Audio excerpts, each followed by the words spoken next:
নমস্কার বন্ধুরা, তোমরা সবাই কেমন আছো? আশা করি তোমরা সবাই ভালো আছো আর আমিও মোটামুটি ভালো আছি। তোমাদের সবাইকে আবারও সীতমাগিরি ইউটিউব চ্যানেলে নতুন একটা ভিডিওতে অনেক অনেকখানি স্বাগত জানাই। তো ভিডিও থাম্বনেল দেখে তোমরা বুঝিয়ে গেছো যে কি সম্বন্ধে ভিডিওটা বানাতে চলেছি। তো হ্যাঁ, প্রথমেই বলি যে একটা মেয়ে যখন প্রথম মা হয় তখন তার জীবনে তো একটা নতুন অধ্যায়ের সূচনা হয়। ঠিক তেমনই যখন থেকে ওই মেয়েটা বুঝতে পারে যে তার মধ্যে অন্য আরেকজন কেউ বেড়ে উঠছে, তখন সেটা যে কতটা সুখের অনুভূতি সেটা ঠিক বলে বোঝানো যায় না। সেটা নিজে নিজে অনুভব যে যা করতে পারে যে কতটা সুখের অনুভূতি নিজে অনুভব করছে, দেখতে পাচ্ছে যে একজন তার ভিতরে কিভাবে বেড়ে উঠছে। তো সেরকমই আমিও যখন থেকে অনুভব করতে পেরেছি যে আমার মধ্যে কেউ বেড়ে উঠছে, আমারও সেই অনুভূতিটা হয়। তো তোমরা তো সবাই জানো আমার টুইন প্রেগনেন্সি, জানো তো সবাই বলতে যারা যারা আমার ভিডিও মোটামুটি দেখো তো তারা জানো যে আমার টুইন প্রেগনেন্সি। আর তোমরা মোটামুটি জানোই যে নর্মাল প্রেগনেন্সিতে বেবির মুভমেন্ট কীরকম হয় সেটা কম বেশি সবাই জানো, কিন্তু টুইন প্রেগনেন্সিতে বেবি মুভমেন্ট কীরকম হয় সেটা জানে না এমন নয়। এখন টুইন প্রেগনেন্সি অনেকের ক্ষেত্রেই হচ্ছে। তবে আমাকে একজন কিছুদিন আগে কমেন্ট করেছিল, আমার একজন বন্ধু, তো বলছে আপু তোমার টুইন প্রেগনেন্সিতে পেটের কোন দিকে বেবির নাড়াচড়া বেশি বোঝা যায়। তো সেই জন্য তোমাকে এই প্রশ্নের উত্তরটাও দেব। তার সঙ্গে বলি যে কখন থেকে বেবি নাড়াচড়া, কত মাস থেকে বেবির নাড়াচড়া বোঝা যায়, মুভমেন্ট বোঝা যায়, বেবির মুভমেন্ট অনুভব করাটা কতটা জরুরি, আমি কোন মাস থেকে বেবির মুভমেন্ট অনুভব করাটা শুরু করেছি, তো সেই সম্বন্ধে এক এক করে বলবো। তো প্রথমে বলি যে টুইন প্রেগনেন্সিতে বেবি মুভমেন্ট কীরকম হয়। তো কীরকম হয় বলতে আমার ক্ষেত্রে কীরকম হয় সেটা আমি বলবো। অন্যান্যদের ক্ষেত্রে হয়তো অন্যরকম হতে পারে, তবে আমার তো কোনো সেরকম এক্সপিরিয়েন্স নেই আগে থেকে। তো আমার ক্ষেত্রে যেটা হচ্ছে সেটা বলি।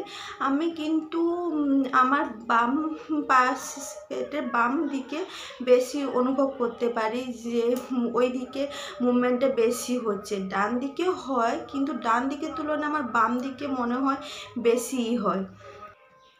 তাছাড়া পুরো পেটেই হয়, পুরো পেটের মধ্যে মুভমেন্ট বোঝা যায়, আর একসঙ্গে দুই দিকেও মুভমেন্ট যখন তখন বোঝা যায়, কিন্তু বেশিরভাগ সময় আমি বাম দিকে বুঝতে পারি।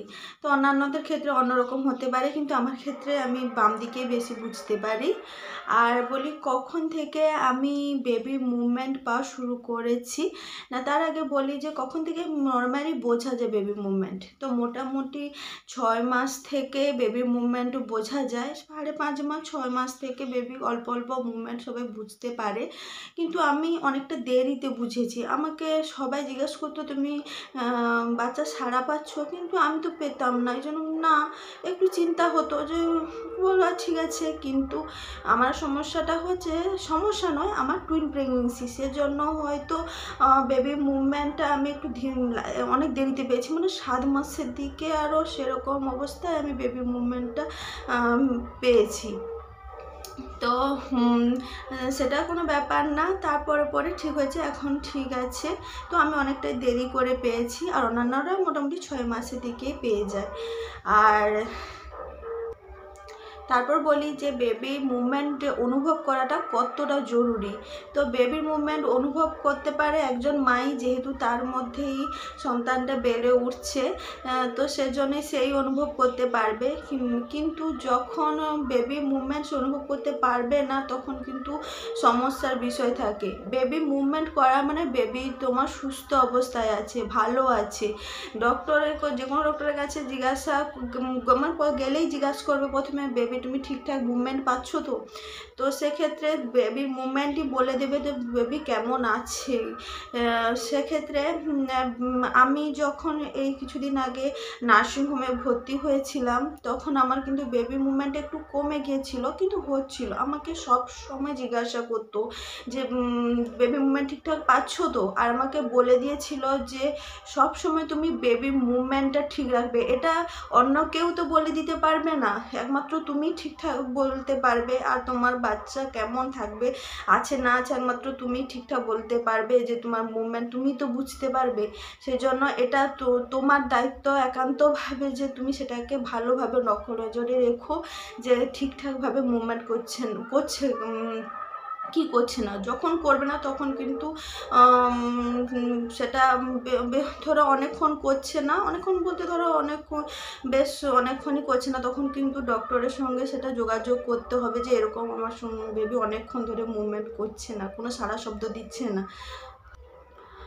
আমার একজন দিদি বলতে আমার একদমই কাছের দিদি, সে এবার তার প্রেগনেন্সি জার্নিতে কিন্তু সে বেবি মুভমেন্ট পেতো না। তো সেজন্য সারা প্রেগনেন্সি জার্নিতে তাকে অনেক টেনশানের মধ্যে থাকতে হয়েছে। সব সময় ডাক্তারের চেক আপে থাকতো, কিন্তু ওই যে সে বেবি মুভমেন্ট পেতো না, এই জন্য তাকে বেশ কয়েকবার ইউএসজি, যেখানে নর্মালি 2বার করাতে হয়, সেখানে সে বেশ কয়েকবার করিয়েছে, কারণ বারবার দেখতে হচ্ছে, যেহেতু সে পাচ্ছে না সারা, যে ঠিক আছে নাকি বাচ্চাটা। তো এই জন্য যে বেবির মুভমেন্ট পাওয়াটা খুবই জরুরি ব্যাপার।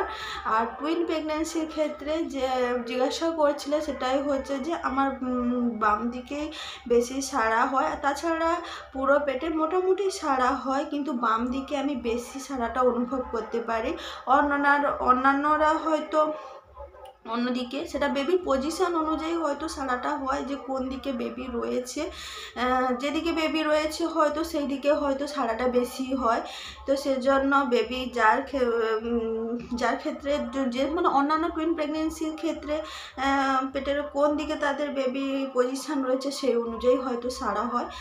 তো আমার তো মোটামুটি এরকমই সাড়া হয়। তো যাই হোক, আজকের ভিডিওটা এই কথাগুলো বলার জন্য করা। তো আজকের ভিডিওটা এখানটার মতোই। সবাই ভালো থেকো, সুস্থ থেকো, আর ভিডিওটা কেমন লাগলো সেটা কমেন্ট করে জানিও, আর সবাইকে টাটা।